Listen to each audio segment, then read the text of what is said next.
So today I have a special treat for you. It's not a novel, but I, at least, think it's just as good, if not better.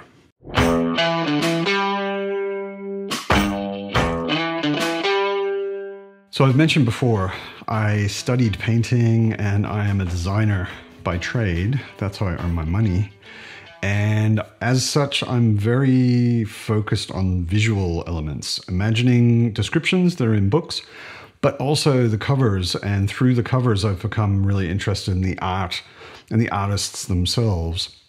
And today I want to talk about one of my favorite fantasy artists. That's Johan Egerkrans. He's Swedish. There will be a number of words in this that I will just say wrong. I'm sorry if you're Swedish. I will be slaughtering your language. I can't really help it. I don't speak Swedish. So I discovered Johan Egerkrans through a role-playing game called Vaesen, or Vaesen, I think Swedish say it more accurately. If you're not into role-playing games, stay tuned. This is only short. But this is a game where you essentially play 19th century Ghostbusters in Sweden, which is a weird pitch, but it's actually a really cool game. And as you can see by the cover, there are some gorgeous illustrations in it. I won't go through this book. We're going to get to the other book. But this is where I discovered him.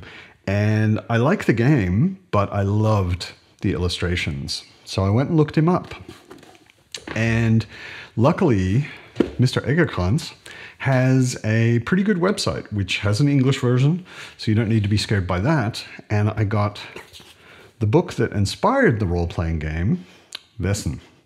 This is actually a book of fairies, magical creatures, and monsters, illustrated and written by Johan Egerkrans. It was published originally in Swedish in 2013, translated and published into English in 2017. And it's available on his website, and he doesn't charge postage anywhere in the world. So free shipping. So if you're interested in it, you can actually get it. It is absolutely gorgeous. Just as an object, it is a really beautiful object. You can see from the cover, it's got nice foil debossing in the title. All of the black typography down here is also debossed lightly.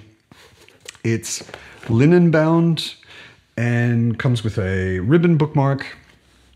And it's just as an object, as a book object, it is really, really beautiful. But the real beauty is inside.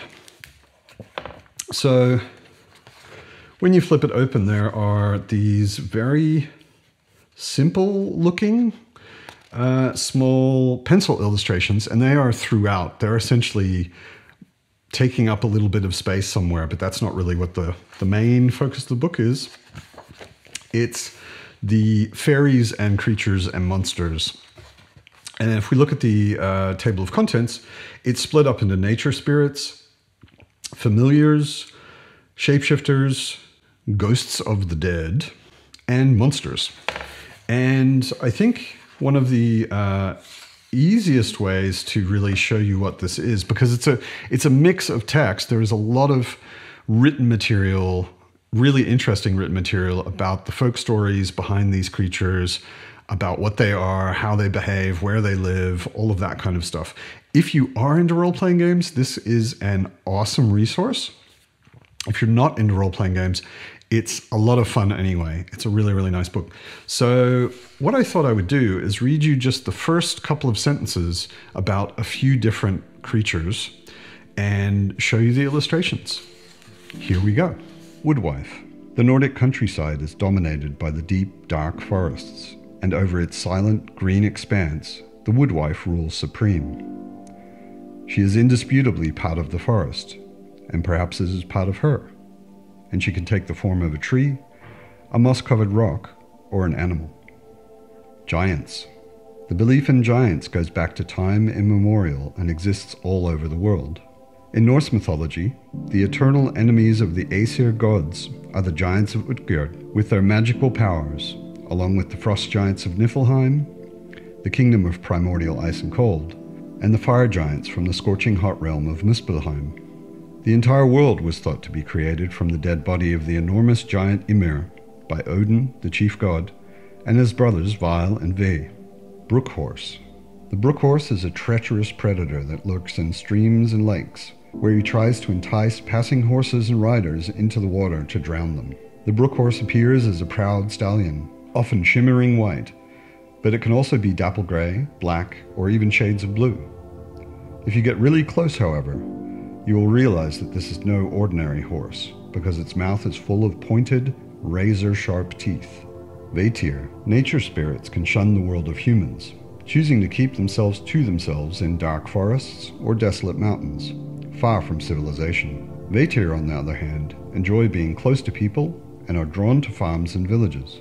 They live underground, which is why they are called jordbygjeller, or earth builders.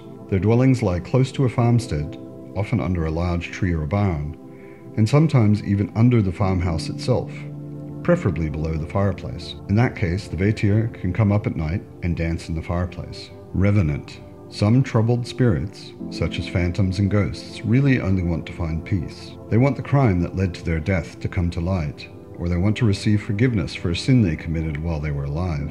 A revenant, on the other hand, is much worse. It is the spirit of a wicked person, full of hate for the living, that continues to spread fear wherever it goes, even after its death. Lindworm. The lindworm is a gigantic and horrifying beast. It is closely related to the dragon and is many times larger than the snakes you see basking in the sun on rocks in the countryside. The lindworm is king of the serpents and can be recognized by the pale, crown-like mane that grows on its neck. Unlike their close relatives, lindworms do not have the wings of the dragon, but to make up for this, it is generally bigger and stronger and equipped with fearsome fangs. Egerkrans has a really interesting style. It's somewhere between cartoony, in that there are extremely strong lines. The outlines of things are usually quite thick and dark. Some artists will paint just fields of color where one color stops and another starts, but Egerkrans' stuff is very much hard lines. And then it's a mix of quite intense, saturated, bright colors and very muted colors around it. So you'll have this nice mix of strong and well-defined through the lines and the color, and then a bit more suggestive and blurred or blended together in more background areas. So to me, it's a really, really pleasing style. He has come up essentially through children's books. I don't think any of his children's books are available in English, but he's written and illustrated quite a few in Swedish. Specifically, a lot of them that have dinosaurs in them, apparently. I don't understand the Swedish, but I've seen online a lot of pictures of dinosaurs and other things that he's done. And just recently, I also discovered, as I was working on this video, that he did covers for The Hobbit, The Lord of the Rings, and The Silmarillion. And I want to buy those editions because they are stunning covers.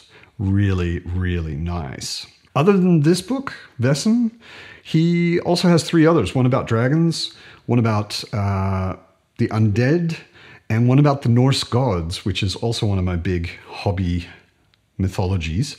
I am really curious whether this video has been interesting to you, whether you would like me to just talk about novels and shut up about the artwork.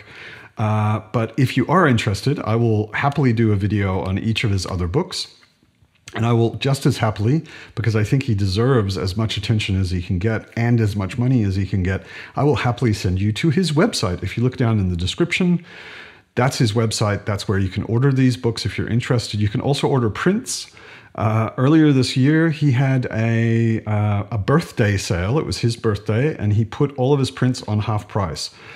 Or actually, I think it was 2 for 1, which is not the same thing. But 2 for 1, and I just moved into a new flat. So I bought 6 of them, and they're going to be here in my office on the wall behind the camera at some point in the near future. And actually, of the ones I just showed you, the giant is one of the prints I bought. So he'll be on my wall soon. The rest of them, I think, are all Norse gods. And then there's one dragon. But I can show those to you later. But if you're interested, please do let me know down in the comments, and I will happily do a deep dive on each of his other books. And I've got some more artists lined up because I have quite a few art books of science fiction and fantasy art. And if those are at all interesting, please do let me know, and I will make it a priority to put those on the channel. So I hope you enjoyed Egerkrans' artwork as much as I do. And as always, keep reading awesome books, and I will see you next time.